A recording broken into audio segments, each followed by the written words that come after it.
ధ్యాయతో విషయాన్ పుంసః సంగస్తేషూపజాయతే సంగాత్ సంజాయతే కామః కామాత్ క్రోధోభిజాయతే క్రోధాత్ భవతి సమ్మోహః సమ్మోహాత్ స్మృతివిభ్రమః స్మృతిభ్రంశాత్ బుద్ధినాశో బుద్ధినాశాత్ ప్రణశ్యతి బుద్ధినాశాత్ ప్రణశ్యతి. విషయవాంఛనను గూర్చి సదా మరణము చేయువానికి వాని యందు అనురాగమధికమై అది కామముగా మారి చివరకు క్రోధమగును.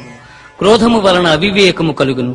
దీని వలన జ్ఞాపక శక్తి నశించి దాని ఫలితముగా మనుజుడు బుద్ధిని కోల్పోయి చివరకు అధోగతి చెందును.